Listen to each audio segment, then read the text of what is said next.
Namaste to Guruji. Jai Guruji Auntie. Jai Guruji, can you hear me? Yes. Okay, great.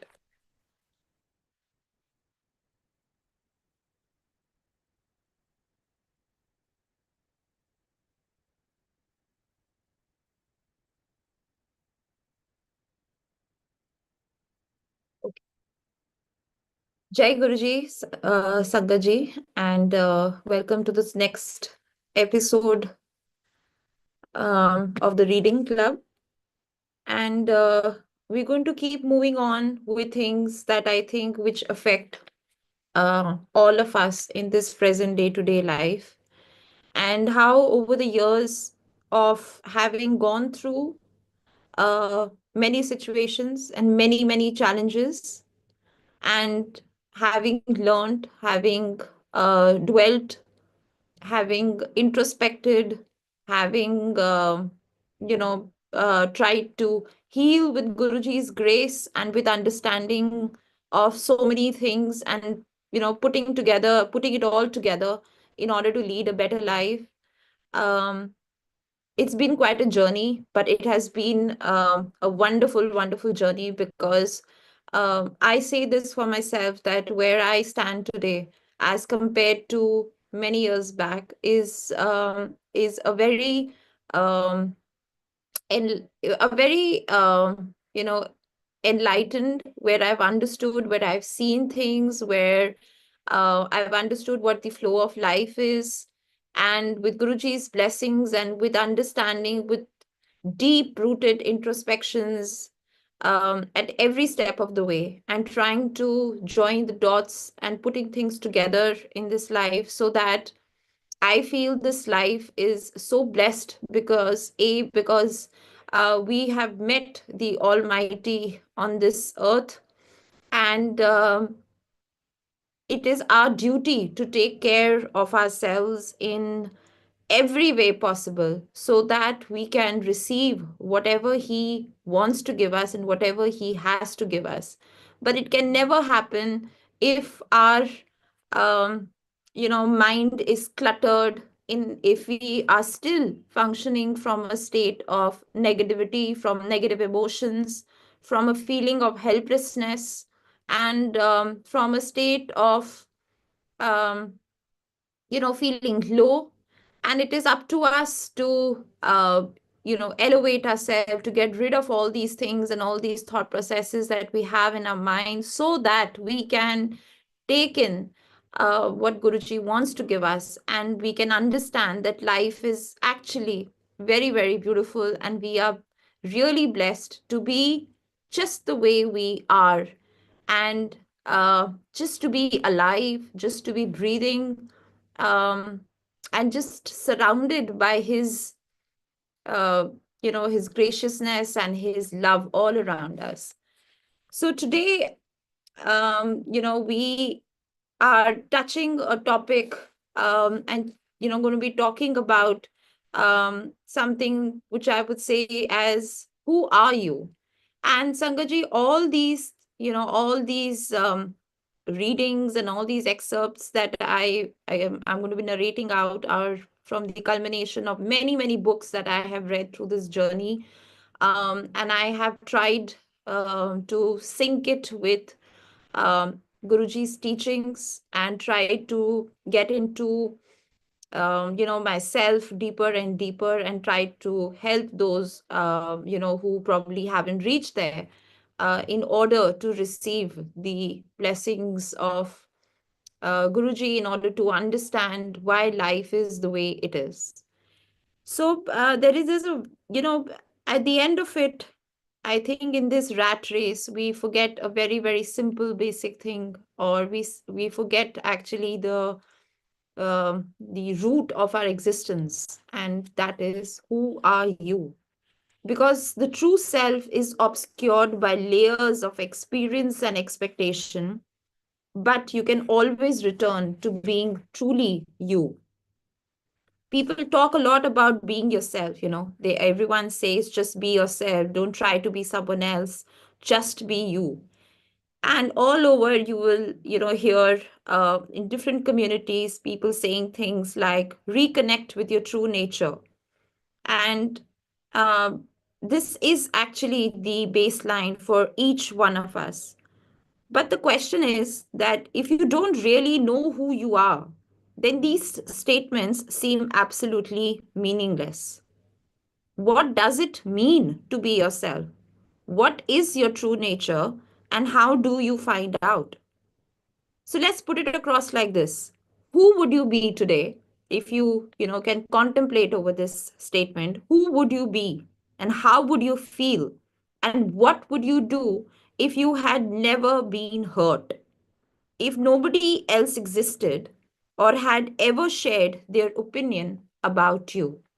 I repeat this because I think somewhere down the line, we are all lost and trapped in situations, in thoughts, in emotions, because we have forgotten who we are. So, repeating this line, because I think this becomes one of the most essential things to think about, is who would you be, and how would you feel, and what would you do if you had never been hurt? If nobody else existed or had never shared their opinion about you?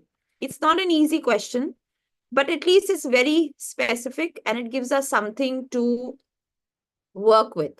So the implication is that who are you truly without the pain and without the fear, without the wounds, without the trauma?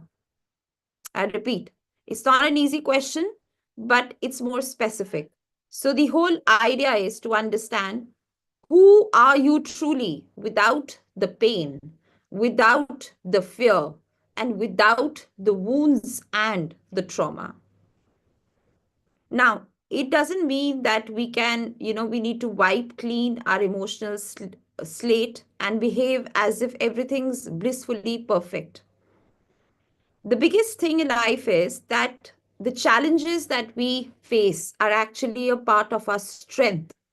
And the difficult things that we go through in life actually shape us for what we are today, what we feel, what we do. Even when we fully accept our trauma and feel at peace, and with everything in our lives up to this moment, we have adapted. We've gathered the information through all the sufferings, through all the challenges, through all the trauma, integrated it, and newly rewritten beliefs which have been inspired by our old limiting beliefs. And it is so important to look at life like this because nothing is blissfully perfect in anyone's life. But the whole idea is that when we look at the struggles and the challenges as our strength and all the difficult things that we go through, and we kind of rewire ourselves, we learn from all the trauma and we fully accept it and we adapt ourselves, it's then that we actually rewrite beliefs. And with having Guruji in our life, I mean, all these things have been, done in a very fast forward way. All these, learnings through all the challenges that we face have so beautifully been, understood, and we've understood what the reasons behind all of these sufferings and all behind all the challenges that we face because we have Guruji in our life. And it is up to us now to take these lessons that we learn and all the situations that we face and to rewrite our belief system. And I think we owe this. We owe this, like I always say, we owe this to ourselves. We owe this to our Guru because we need to be in the best possible form, in the best possible, state, mental state, emotional state to take in what he's trying to give us.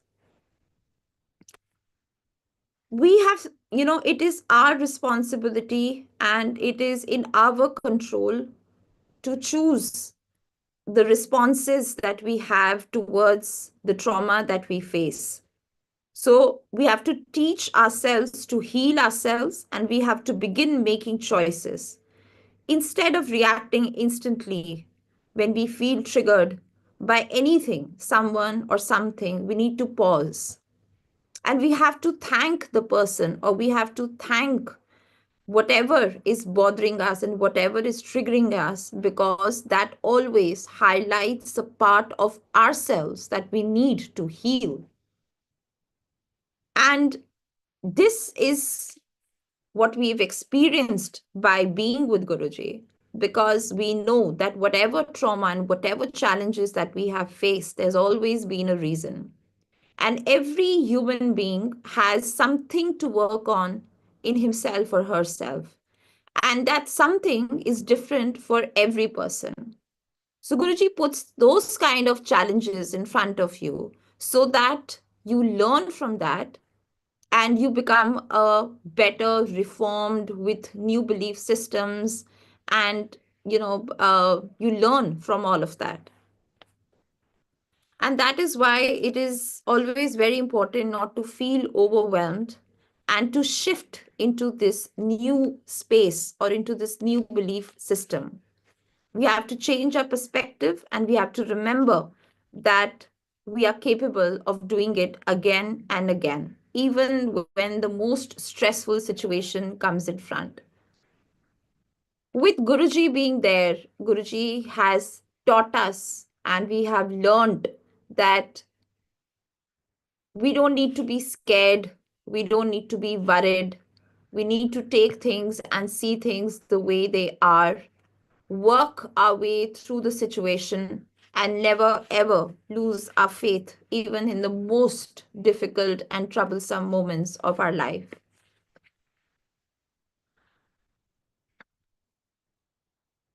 We come to another very, very important aspect of the mind, which is reprogramming the mind. Now, reconditioning the mind and, as I said, learning new empowering beliefs is very, very important. And we need to integrate them into our subconscious mind. And we need to repeat these beliefs over and over and over again till our entire, mind body is in sync with these new thoughts that we put in.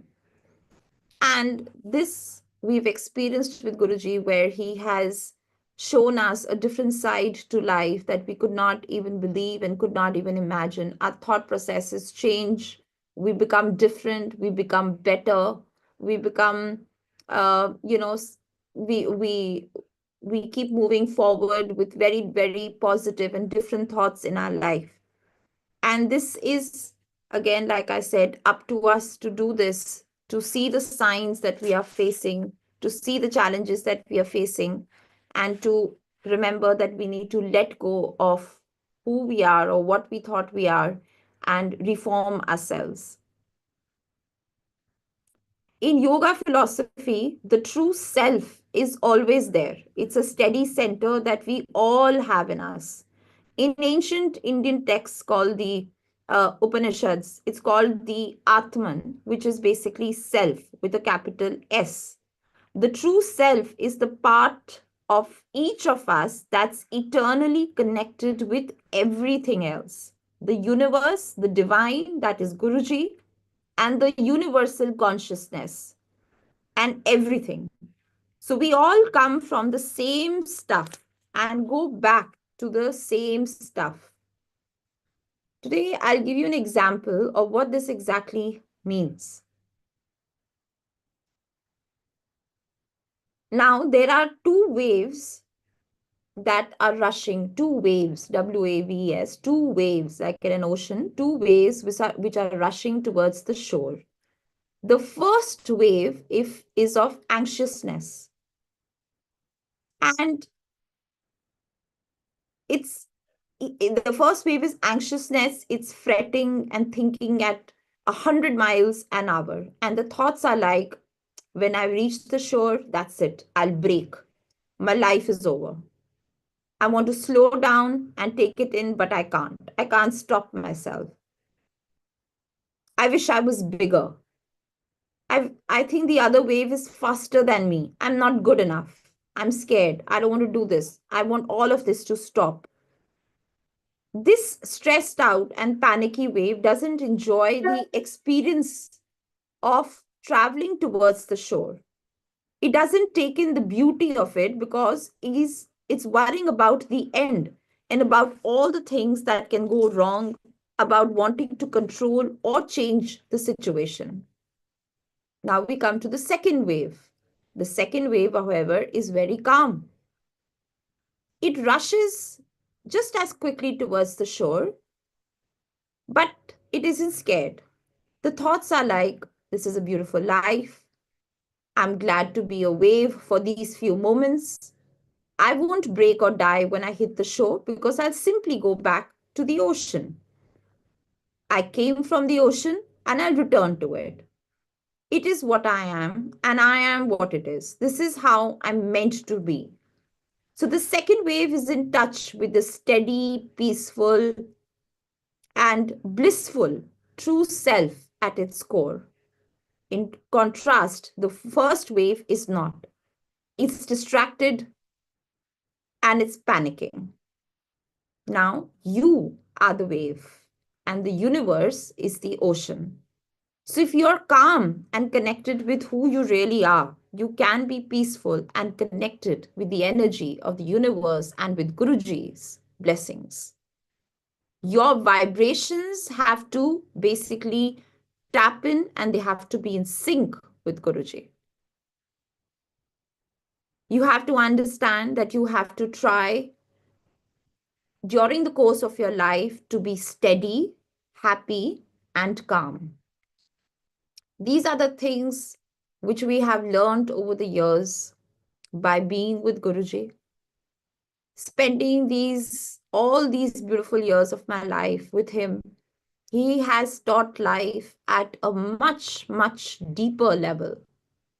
And he, as I always say, Guruji actually taught me what life is and what is the reason why we are here.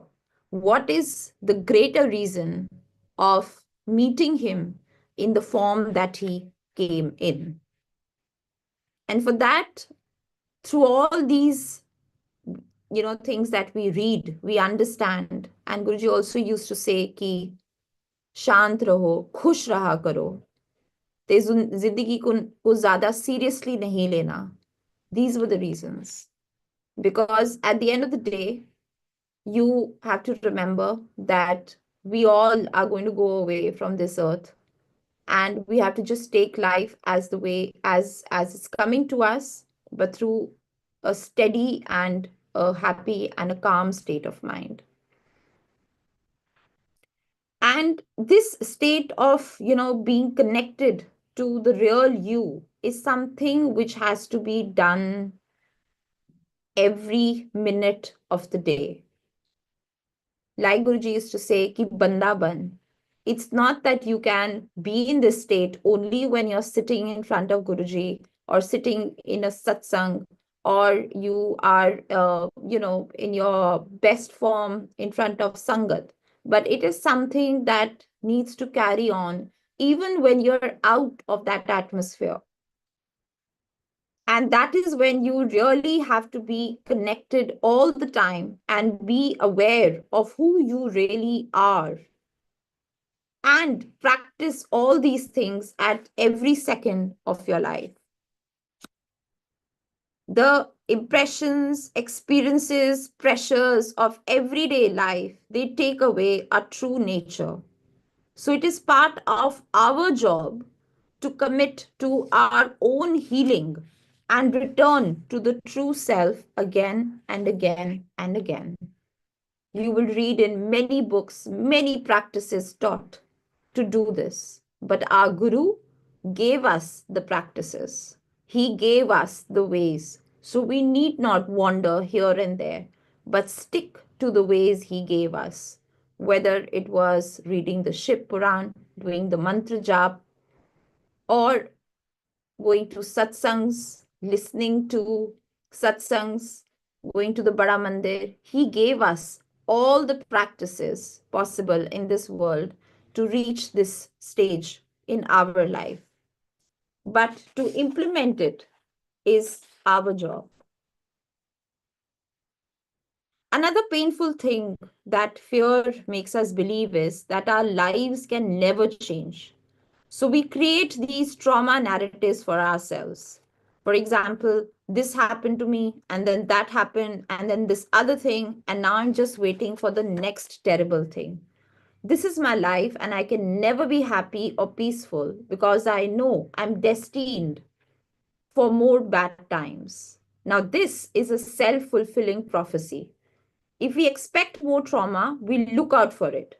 Maybe we'll even seek it out, even if we don't exactly know we're doing it. So we get trapped in this cycle of being hurt and expecting hurt, and then being hurt and waiting for some more. So there is not much room for happiness and growth here, right? And one of the easiest places to see this cycle in action is in the relationships we choose. Often, due to the paradox of comfort through pain, incompatible couples cling on to each other. One half of the couple forms their identity around their partner and finds that without their other half, their image of themselves is shattered. Some people can't even recognize who they are or what their life is without having that other person in their life. But this is not the way to live, because somewhere down the line, you tend to believe that this illusion of the present is the ultimate truth. And you don't realize that you have actually created it yourself through the lens of the past and future, that is, personal perception of the past and the future. And this present moment is distorted. Now, the way the person behaves today is the truth that we need to remember rather than how they behaved in the past. And definitely, you cannot think about how it's going to be in the future. The present moment is the truth. The past doings and promises aren't a reflection of the present situation. Layers of distorted perception always hide the ultimate truth because it's an illusion that is being protected. But you don't realize through this entire journey that you are being destroyed. Destroying illusions, as tough as it is your avenue to be greater and more authentic in any cycle of your life. Your current situation doesn't actually reflect who you really are. Perhaps it is also based on the same kind of fear that the first wave felt. Fear that this is as good as it's going to get, that you're not good enough, that others are better, that you're rushing. At such moments and such times, you need to remember what the second wave did. And this is what also Guruji taught us. He taught us to be very practical.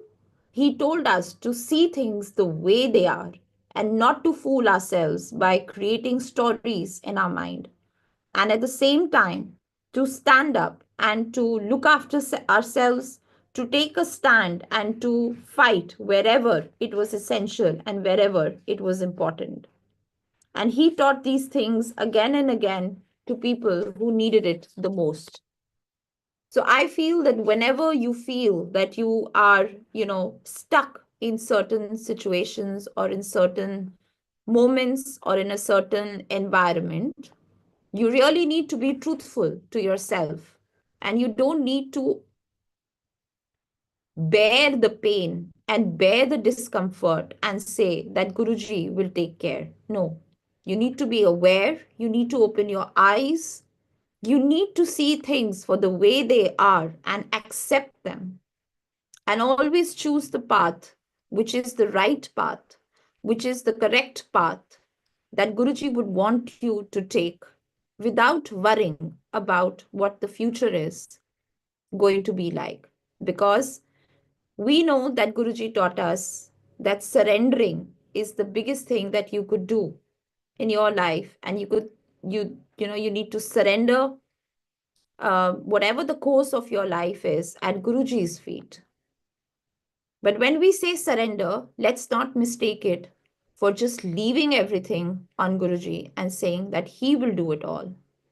It is up to us how we strike a balance in life, how we understand, how we see things for what they are. We don't try to sugarcoat it, we don't try to put it under the wraps, hoping for a better future, or finding ways to cover it up by looking at the past.